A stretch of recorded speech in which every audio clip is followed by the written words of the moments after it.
Teve lugar entre os dias 2 e 8 do corrente mês o Campeonato Nacional Individual Absoluto de Angola, um evento em que a elite do xadrez angolano se encontrou para mais uma batalha. E entre os destaques deste campeonato, a mestre internacional Maria Domingos participa do seu primeiro campeonato nacional após vários anos de inatividade.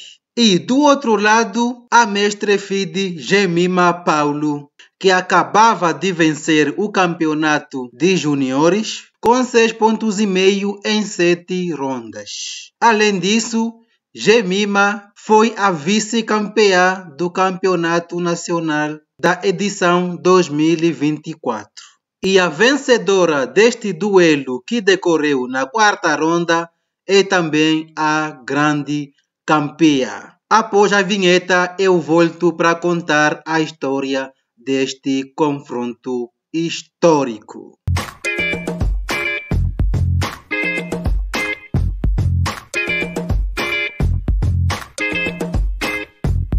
De brancas, Maria Domingos abre com o peão do rei. E5 foi a resposta da Jemima. Cavalo F3, cavalo C6. E aqui a Maria tem a opção de escolher a abertura italiana ou Rui Lopes, que nada. Ela foi direto para o D4 e assim rompendo o centro.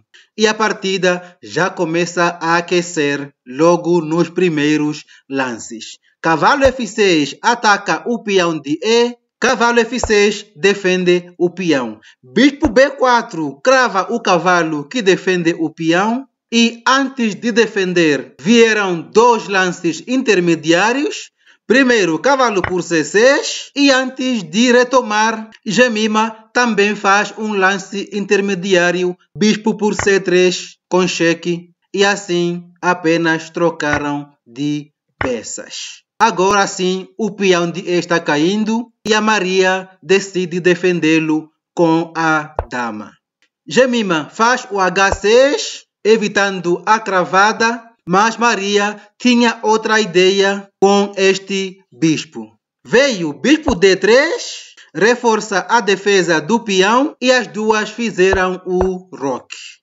D6 é o lance da Jemima, C4, uma espécie da estrutura Maroxi, mas com este peão dobrado.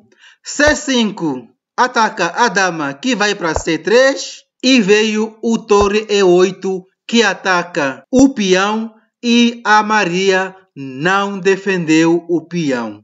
Como assim?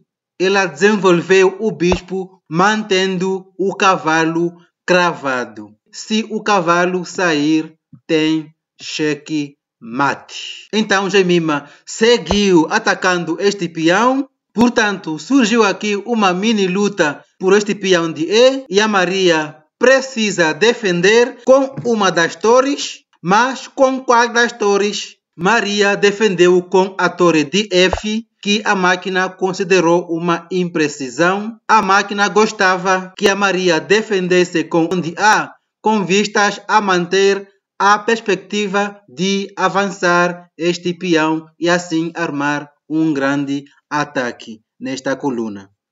Mas segue o jogo. E agora, com esta ameaça constante de mate, a Jemima não vai ficar parada, também precisa trazer a dama para o jogo, seja para C6 ou então G4, que foi a escolha da Jemima, mantendo assim a ameaça constante que a Maria não pode ignorar.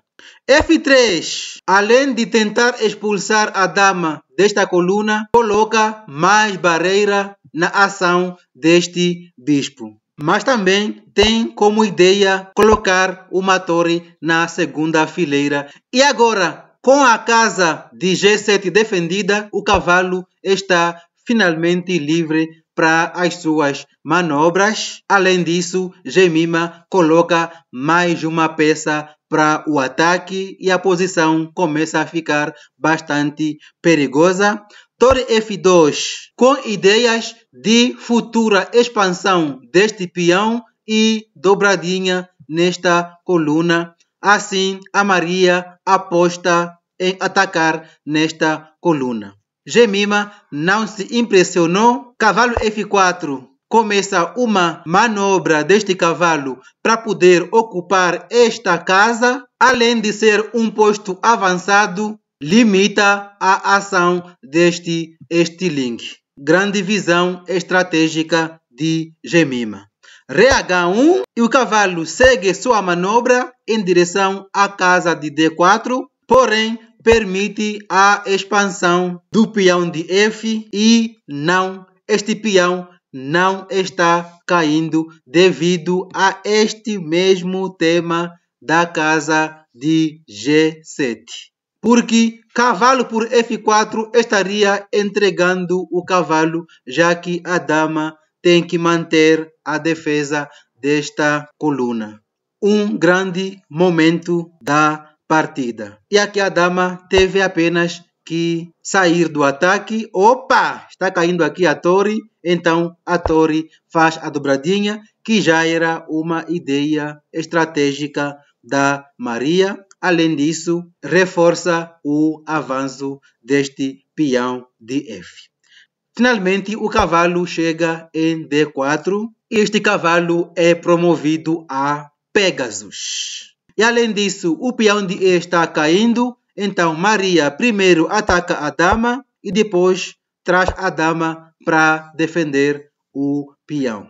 E aqui chega mais um momento da partida quando Jemima lança esta bomba. F5. Um peão vai acabar caindo de maneira matemática. Além disso, este lance força a abertura desta grande diagonal que estava ofuscando a ação deste bispo. Agora esse bispo vai entrar em jogo.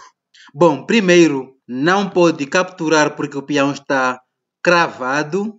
Então Maria optou por avançar, porém perdeu este peão de H, porque o peão de G está cravado. Rei em xeque vai para G1 e a dama agora está ameaçada. Então Jemima defende a dama e nesta posição mais uma leitura bastante inteligente da Maria ao perceber que este bispo de casas escuras vale muito menos que o cavalo num posto bem avançado, então decide trocar, assim abrindo mão do par de bispos. E agora, com este peão cravado, que mal dá para avançar sem cair, Maria decide sair da cravada, trocando este peão de C, mas Jemima ignora. Ela vai para uma outra ideia em que abre mão do peão de F e assim permitir uma série de troca de peões e chegamos no momento chave, o momento que definiu a partida. Jemima tem duas opções de retomada, o peão de C e o peão de E, e ela optou pelo peão de E. Mas agora, retomo de dama ou de torre? Jemima retomou de torre, um lance com dupla ameaça, sendo à direita a dama, mas também ameaça ganhar este bispo, uma vez que a torre está escrava da defesa desta casa de G2, assim evitando o checkmate. Tudo bonito, tudo lógico, porém, contudo, todavia, entretanto, este lance é um erro grave. O erro que definiu a partida. Vou te desafiar a encontrar o lance da Mestre Maria que ganha a partida. Pause o vídeo e encontre o lance. Espero que tenha encontrado o Dama B1 ganhando. Um lance que defende o bispo, ao mesmo tempo em que ataca o bispo. E aqui a Jemima Paulo fez o torre E8, entregando o bispo inteiro. Mas calma aí, como assim? Por que é que não defendeu simplesmente este bispo? Ou até deslocar o bispo? Se fizer isto, perde na hora. Esta torre não deveria ter abandonado a primeira fileira. Tanto é que Jemima teve que recuar para esta fileira porque a ameaça era checkmate forçado. Aqui o rei teria apenas a casa de H8, vindo na sequência o checkmate em 2.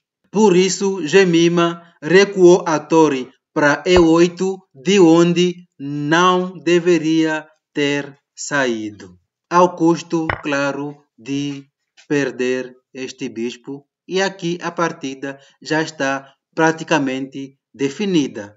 Seguiram mais lances, D por C3 e mais um momento brilhante da mestre Maria, com este cheque seguido do bispo C2. E aqui a ameaça é simplesmente levar a dama para esta casa de F5 e dar mate. Tanto é que Jemima teve que defender esta casa. E aqui seguiu o torre F3 que ataca a dama. E depois do dama G4, aqui veio o último lance da partida, após o qual Jemima Paulo abandonou a partida. Aqui a posição realmente está perdida, não dá para segurar as torres indo para a sétima fileira ou até mesmo a sexta fileira, não daria para resistir. E assim Jemima abandonou, confirmando a vitória para Maria Domingos. E esta vitória contribuiu sobremaneira para o título da mestre Maria Domingos. Isso mesmo, Maria foi a grande campeã do Campeonato Nacional de Angola em femininos. Assim, após anos de inatividade, a mestre Maria volta em grande estilo, conquistando o título de campeã nacional. De referir que após este campeonato de clássicas, teve também o campeonato de Blitz e desta vez a campeã feminina foi a mestre Jemima Paulo, da escola de Trove, a mesma escola que sagrou-se campeã também no absoluto com o CM Jaime Sonhe. Vamos ver a precisão da partida. 88,7 para mestre Maria Domingos e 82,1 para a mestre Jemima Paulo. Uma partida que foi definida por uma gafe, o torre por E5, que levou então àquela linha vencedora para Maria Domingos. Parabéns, Maria Domingos, pelo retorno em grande estilo. Parabéns também à mestre Jemima pelo grande momento que está passando, vindo de um título de campeã de juniores. Por hoje é tudo. Até o próximo vídeo.